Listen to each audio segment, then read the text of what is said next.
Yo, c'est Noémie, aujourd'hui on se retrouve pour mon wrap-up du mois de février. Comme d'habitude, on va commencer par quelques statistiques.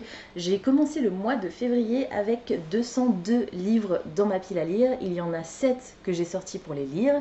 Il y en a 2 que j'ai sortis parce que je ne les lirai pas. Il y en a 2 que j'ai intégrés, 2 nouveaux livres que j'ai achetés. Je me retrouve à la fin du mois de février avec un total de 195 livres. 195 livres dans ma pile à lire physique. J'ai lu un total de 8 livres en février, 5 en version physique, 2 en version audio et 1 en version mix média, pour 3019 pages au total et 25 heures de lecture. J'ai fait 2 abandons. J'ai donné une fois 3 étoiles, 3 fois 4 étoiles et 2 fois 5 étoiles. Je n'ai pas eu de coup de cœur pour le mois de février. Ma moyenne pour ce mois-ci, c'est 3 étoiles. Donc, en termes de qualité, c'était pas vraiment ça. Le premier roman que j'ai lu en février, c'est Le Roi Maléfique, le tome 2 du Peuple de l'air de Holly Black. C'est rigolo parce que je viens de finir le tome 3 et je viens de vous en parler dans une vidéo. Donc cette série est terminée maintenant. Mais pas encore, en février, j'avais pas encore lu le tome 3. Donc il est très beau, c'est l'édition collector chez Rajo. Je lui ai mis 4 étoiles sur Goodreads. J'ai préféré ce tome 2 au premier volume, même si j'ai encore été dérangée par les éléments qui m'avaient déplu dans le tome 1. Je vous rappelle qu'on va faire la rencontre de Jude, qui est une humaine qui se retrouve à vivre et à être élevée à Terra Fae, donc le royaume des Fae. Elle va subir énormément de harcèlement et d'humiliation, c'est surtout ces éléments-là qui m'ont beaucoup déplu dans le tome 1 et qu'on retrouve dans le tome 2. Elle va faire la rencontre de Cardan, qui est un des princes du royaume, et une relation va commencer très doucement à naître entre eux à la fin du tome 1. L'élément qui m'a un peu plus plu dans ce tome 2, c'est que cette relation va commencer à se développer, et j'ai été très surprise par le twist de la fin, par l'énorme cliffhanger. Ça m'a donné très envie de lire la suite rapidement, donc je suis contente d'à l'heure où je vous parle l'avoir fait. Et je vous donnerai mon avis sur la fin de la série dans une prochaine vidéo. Mais voilà, toujours le même point que pour le tome 1, je m'attendais à aimer plus cette série. Mais j'ai quand même passé un moment divertissant. Et l'avantage, c'est que Holly Black a une plume extrêmement fluide. Et ça se lit à une vitesse phénoménale. D'autant plus vite que j'ai la version audio en français.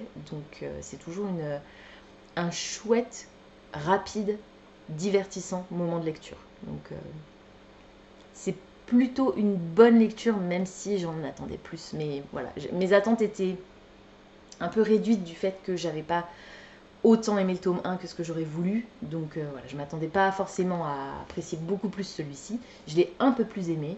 Et puis vous découvrirez mon avis sur le tome 3 du coup bientôt. Sans vous dire exactement quand, mais bientôt. Ensuite, j'ai lu Et il a neigé sur le fjord de Laetitia Arnoux. Je ne l'ai plus avec moi parce que je l'ai revendu. Je lui ai mis 4 étoiles sur Goodreads, mais je ne vais pas forcément vous en parler spécifiquement dans cette vidéo puisqu'il faisait partie de mes lectures pour le Buzzword. Donc je vous invite à découvrir mon avis complet dans cette vidéo que je vous remettrai en barre d'infos. Toujours pour le vlog du Buzzword, j'ai lu L'Ordre des Mimes de Samantha Shannon. C'est le tome 2 de la série The Bone Season et en réalité, je l'ai abandonné. Je l'ai abandonné à 62%, donc je lui ai quand même donné une bonne grosse chance. Et pareil, c'était dans le cadre des vlogs du Buzzword, donc je vous invite à découvrir mon avis complet dans cette vidéo. Ensuite, j'ai lu un livre qui n'était pas du tout prévu, c'était un petit, entre guillemets, bonus, parce que le livre est énorme et que c'est une de mes 2 lectures 5 étoiles du mois, contre absolument toute attente. Ça s'appelle La Bombe, c'est une bande dessinée, un roman graphique, réalisé par Al Kant, et je n'ai, comme une idiote, pas noté le nom du dessinateur, donc je vais vous retrouver ça tout de suite parce que c'est quand même important. Alors, si je dis pas de bêtises, donc Al Kant c'est un des auteurs avec Laurent-Frédéric Bollé et l'illustrateur c'est Denis Rodier. Et comme vous pouvez vous en douter grâce au titre et à la couverture, on va parler de la bombe atomique envoyée par les Américains au Japon en 1945. Donc thématique qui a priori ne devrait pas m'intéresser, et effectivement, enfin m'intéresser. Ce terme est à prendre avec des pincettes. C'est la Seconde Guerre mondiale, c'est un événement majeur historique. Évidemment que j'y porte un intérêt certain, mais c'est pas une thématique sur laquelle j'aime spécialement me pencher Je pense que ma sensibilité s'arrête avant toute l'horreur que ces différentes guerres ont pu, et ces différents conflits ont pu créer. Donc voilà. La raison pour laquelle je l'ai lu, c'est parce qu'il fait partie cette année des BD, du coup roman graphique, les mieux notés sur Livre Addict. Et j'aime bien tous les ans essayer de lire toute la sélection BD, manga, album, et avancer un maximum dans tous les challenges que je peux sur Livre Addict. Donc voilà, c'est la raison pour laquelle je l'ai sorti. Je l'ai emprunté à la médiathèque et ça a été une grosse claque. Alors pas un coup de cœur parce que le sujet faisait que je ne pouvais pas avoir un coup de cœur sur cette histoire, mais les dessins sont absolument criants de réalisme et d'atrocité. On va parler. Ça s'appelle La Bombe parce que c'est la bombe qui raconte l'histoire. C'est l'uranium qui raconte l'histoire. Donc on commence par la nuit des temps, avant, au moment du Big Bang, en fait, au moment où la Terre a été créée et où l'uranium est né, et jusqu'à ce moment fatal où la bombe a été lâchée. Donc on va faire la rencontre de toutes les personnes qui ont été impliquées depuis le départ, au moment avant la déclaration de la guerre, et jusqu'au moment où la bombe est lâchée, et même des années plus tard, puisque l'auteur, donc Al Kant, dans sa jeunesse avait un ami japonais, et ils ont cultivé cette amitié, ils sont toujours amis aujourd'hui. Et lui, il a toujours été fasciné par cet événement, et donc il est allé faire des recherches sur place, etc. Et pour découvrir même les répercussions que ça peut encore avoir aujourd'hui. On est vraiment sur une lecture extrêmement intéressante, mais aussi très difficile, puisque les auteurs ne nous épargnent rien de tout ce qui a pu se dérouler. C'est extrêmement bien et richement documenté, et je trouve qu'il y a un très très bel équilibre entre la fiction, forcément qu'ils ont dû intégrer pour certains éléments, ne serait-ce que pour les dialogues, et la réalité avec toutes ces personnes qui ont réellement existé, que ce soit les présidents des États-Unis, les généraux, les scientifiques, et le côté un peu personnage fiction qu'ils ont intégré pour rendre hommage aussi à certains hommes principalement, parce que j'ai pas le souvenir qu'il y ait vraiment une femme qui soit mise en avant particulièrement dans cette histoire. On parle surtout d'hommes, mais ouais, c'était dur. J'ai appris plein de choses, y compris ce qu'on pourrait considérer comme des anecdotes, mais qui en fait paraissent tellement importantes dans l'histoire. Je pense notamment à cette faction de soldats américains ou britanniques.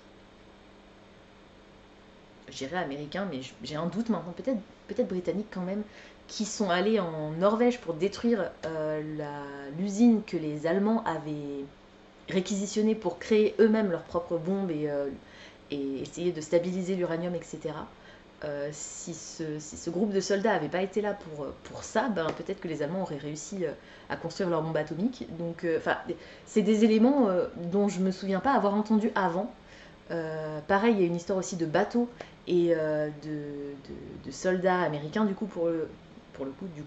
bref, de soldats américains qui se retrouvent sur un bateau qui a été attaqué, qui a été coulé, et donc il y a sur la quantité de soldats qui étaient sur le bateau, il y en a une certaine partie qui va déjà mourir pendant que le bateau coule.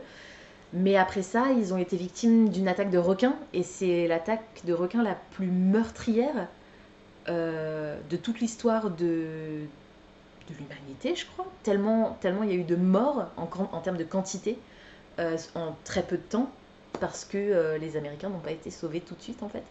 Enfin voilà, tout ce genre de choses qui peut paraître effectivement anecdotique quand on compare le nombre de morts sur cette attaque au nombre de morts global sur la Seconde Guerre mondiale, mais je trouve ça assez fou qu'on n'en ait jamais entendu parler, ne serait-ce qu'en mode au fait, petite anecdote. Voilà. Donc en tout cas, c'est des éléments que moi je ne connaissais pas. Donc ça m'a appris plein de choses. Je suis très contente de l'avoir lu. et je vous le conseille si c'est une thématique qui vous intéresse et qui ne vous fait pas peur. Ma troisième lecture pour le Buzzword, c'était Le Fleuve d'Argent, le tome 3.5 de la trilogie d'Evaba de S.A. Chakraborty. Je vous laisse du coup découvrir mon avis dans la barre d'infos et je lui ai mis 4 étoiles. Le dernier livre dont je vais vous parler en détail dans cette vidéo, c'est Morgane Pendragon, puisque les 2 autres livres que je vais vous mentionner rapidement sont dans une vidéo particulière dont je vous parlerai juste après. C'est mon roman préféré du mois de février. Alors c'était pas un coup de cœur, mais c'est mon roman préféré. Je lui ai mis 5 étoiles. C'est écrit par Jean-Laurent Del Socorro, qui est un de mes auteurs favoris, qui écrit de la fantaisie historique comme personne d'autre. Et on est sur une réécriture du mythe arthurien, mais cette fois-ci c'est Morgane qui a enlevé l'épée d'Uther de son tombeau. Alors on ne parle pas d'Excalibur, puisque Excalibur est une épée différente. Là on parle bien de l'épée d'Uther, et c'est Morgane qui a retiré l'épée du tombeau. Donc c'est elle qui va devenir reine de l'ogre, reine de Camelot, et on va assister à l'histoire un petit peu du cycle arthurien, la création de la table ronde, les chevaliers, etc. Et on est sur en fait le cycle morganien et non pas le cycle arthurien. Et j'ai adoré cette réécriture. Je trouve que c'est vraiment un exploit d'avoir réussi à s'approprier une histoire qui a été réécrite déjà des centaines de fois et d'en faire quelque chose de vraiment unique et bourré de réflexions féministes. Les femmes sont vraiment mises en avant dans cette histoire. On a une belle diversité aussi dans les personnages en termes de représentation d'identité de genre et de sexualité. C'était vraiment très très chouette. Le rythme est fou. On passe énormément de temps avec ces personnages puisque l'histoire se déroule sur plusieurs années, voire plusieurs décennies. J'ai adoré la fin. J'aurais adoré passer encore un peu de temps avec ces personnages et vraiment je vous le conseille de tout cœur. Celui-ci en particulier parce que c'est celui dont je vous parle aujourd'hui, mais tous les romans de l'auteur de manière générale. Je crois que c'est en mars que sort son nouveau qui sera autour de la mythologie nordique. Ça s'appelle Les Amants du Ragnarok. J'ai trop hâte de le lire, de l'acheter aux Imaginales et ça va être trop bien. Voilà. Donc j'ai vraiment vraiment adoré celui-ci. La plume de l'auteur est toujours extraordinaire. J'ai adoré les petits clins d'œil dont il fait mention dans sa note à la fin du roman. C'était trop bien. Il y a une sacrée bibliographie aussi si vous avez envie de vous pencher un peu plus sur les œuvres originales ou pas qui auraient pu inspirer Jean-Laurent Del Socorro pour écrire celui-ci. C'était trop bien. Vraiment, c'est un auteur qui va être un auto-buy pour moi maintenant parce que à chaque fois je passe un moment extraordinaire. Et du coup j'ai fait 2 lectures supplémentaires en février, mais je vais pas pouvoir vous en parler. Ne vous inquiétez pas, vous allez très très très bientôt les voir dans le vlog de la semaine prochaine. Je vous laisserai découvrir un petit peu en quoi consiste ce nouveau concept de vlog pour vous teaser légèrement en essayant de pas trop vous spoiler. Ça, c'est les 2 derniers livres que j'ai lus en février, du coup, et dont vous retrouverez mon avis complet la semaine prochaine dans le vlog de jeudi. Et comme dit, je ne vais pas vous donner plus d'infos pour pas vous spoiler la vidéo de la semaine prochaine. Donc, je vais m'arrêter là pour aujourd'hui. Ce sont les 8 lectures que j'ai faites en février. Et sur ces 8 lectures, il y en a 5 dont je ne vous ai pas vraiment parlé. Il n'y en a que 3 pour lesquels je me suis vraiment attardée. Mais voilà, c'était un mois en termes de qualité bof, du coup, à part ceux que j'ai vraiment adorés. Et aussi en termes de quantité un peu moins important, enfin un peu moins sympa qu'en janvier, puisque j'avais lu 13 livres en janvier. J'espère que le mois de mars, qui est un peu plus long, me permettra de lire un peu plus, surtout que le Blooming Spring Challenge a commencé hier, puisqu'on est le 2 aujourd'hui. Si vous avez envie de laisser une trace de votre passage par ici, mais que vous ne savez pas quoi me dire, mettez-moi une épée dans les commentaires. Et puis, je vous laisse à vos lectures et loisirs divers et variés, et je vous dis à la semaine prochaine pour la prochaine vidéo. Ciao!